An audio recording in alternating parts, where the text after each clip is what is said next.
Hi, uh, how are you guys?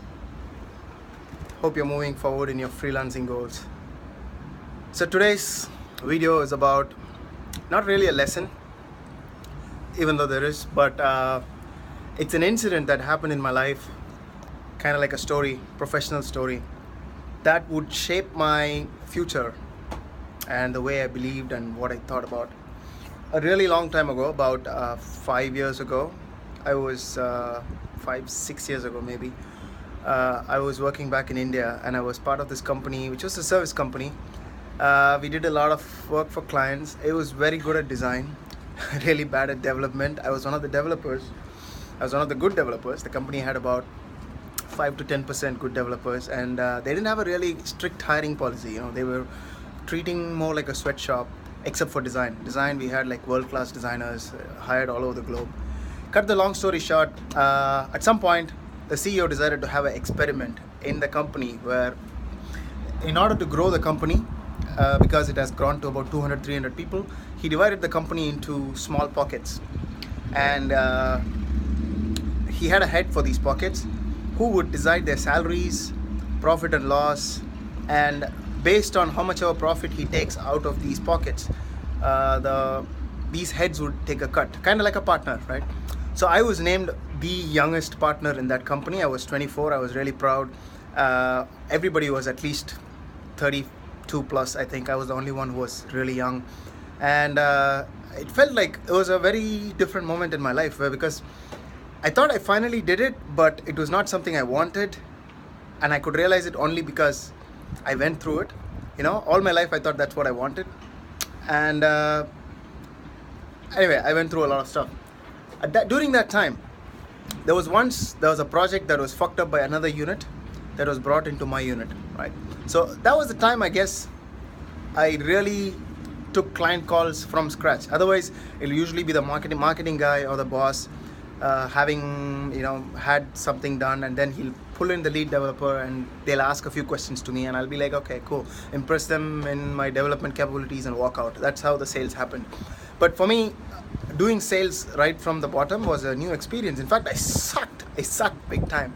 Anyway, so another team had fucked up. They brought the project to me, and this client was pissed. These guys were from the US, and having born a culture where we were supposed to respect rich people, and just not just rich people. I guess it's part of a culture to like just go down to the boss and say everything he do, and treat him like he's somebody better than you, and like really try to make him happy. Like your sole purpose on life is to make your boss happy, kind of thing. That's kind of the culture I grew up in. Everything that I see around me was like that. We are used to people being, well, anyway.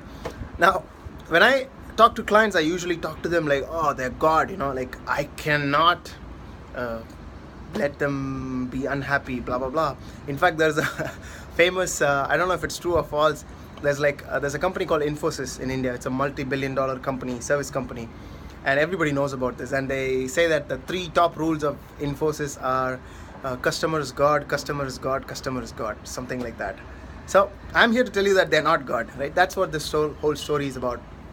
Now, so I'm in this call. This guy's fuming at me, and he's calling names. He's like, you guys suck. This was bad. He kept complaining, about all the previous interactions, and I have to tell him, look, I understand we fucked up, but which is why I'm here. I was trying to give him hope and say, like, look, we'll turn this project around.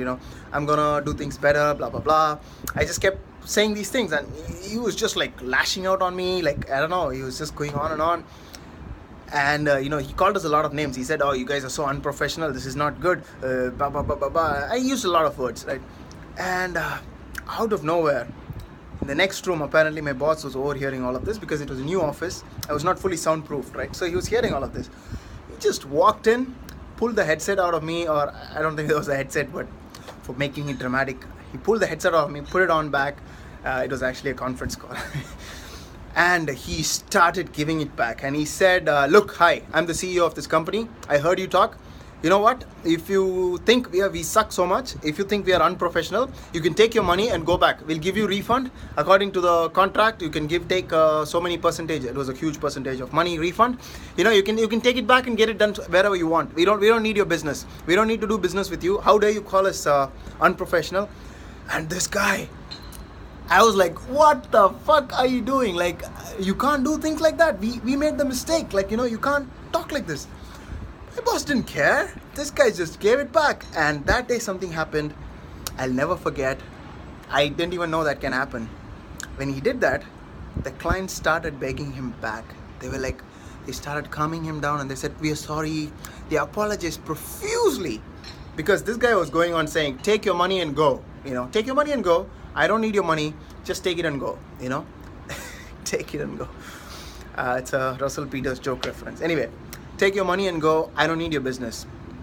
And those guys started begging. In fact, it was like at the end he was like, I'm sorry, please let's move on and finish the project, blah blah blah. We'll work something out. Come on, blah blah blah blah blah blah. And then he didn't even budge. He was like, no, I'll go out and I'll send the contract, blah blah blah. But then he asked me to come into the room and he was like, okay, if you want to take it, you can take it, but you can't let clients talk to you like that. And then he told me something very important, and he said, they need you as much as you need them. I did not understand the statement at that time. I thought he was crazy because I was like, how do they need me as much as I need them? You know, there's a lot of contractors around, right? Logically kind of seems like it's true. Today after all these years, I actually realized that it's true. You know, it's like a beautiful symbiotic relationship around the world. There's almost like a spiritual level truth in it where everybody needs each other as much as the other person. It's really hard to understand because we are trained to believe, we are trained to see only certain aspects and say, no, it's not like that. But there are so many underlying aspects that we don't know or we are not aware of. But the deeper truth is that your clients need you as much as you need them. So there's no kind of, you know, higher or lower ground in this relationship. It's like you come in telling you're going to provide something, they come in telling you that they're going to provide something back, usually money or any other kind of deal. As long as you don't step out of the deal, you both need each other. Yes, sometimes quality goes bad, this and that, but okay, there's one way to be strict, which is, yeah, you don't like the quality, you cut and go off. But professional relationships are rarely that simple, you know, because there's always a cost involved in finding, in setting up, in starting, in progressing, that people rarely want to just say cut off and go away, you know. But a lot of us don't know this, especially people from countries like I do, or people who have grown up poor, have always believed that you gotta suck up to your bosses because they have money and you don't. And the whole reason I'm making this video is because recently the same thing happened for me. I recently raised my prices because usually when I'm full, I kind of increase my prices on Upwork and see, you know, it's kind of like I already have enough work, and if I have to do anything more, you have to pay me more kind of thing. I'm very transparent. I tell the clients, look, I have full work. Usually when everything is full, I charge you more. So they know that I'm charging some other client lesser than them, and they still are okay with it because they look at it like, yeah, it's fair, right? Yeah, it's a supply and demand. That's how they look at it. And this guy, I was a little skeptical because I was like, finally I am charging him a lot of money. So I was kind of like trying to make him happy a lot. And he just kept complaining and blaming me for everything that went wrong in the project. He didn't plan anything. In fact, he was a subcontractor. So, you know, usually I work with clients straight, but this guy was already working with clients. So he thought I was a developer kind of thing. So there was a lot of misunderstanding. But at some point he kept complaining, and I said the same thing that my boss said. I just stopped and I said, look, this is what I promised. He assumed a lot of stuff. He said, oh, a guy like you should be able to do this, should be able to do that. I'm like, did I promise you that? And I said, if you want, take your money back. Like, I didn't even say anything. I just blasted him back in a screencast video I made as an explanation, as a record kind of thing. And to my surprise, he just came back and he was all like, no, let's work something out. Thanks for your honest response, blah blah blah blah blah blah. I'm not blaming you. I know that we both are equally responsible in anything. I have experience, blah blah blah. I was like, that was not the tone before for him. He was completely like, he's this awesome godlike human being, and he's usually used to, I can tell you that, I looked at his history, and he's always worked with guys who are 4 times less. I'm 4 times more expensive as the guys he usually works with.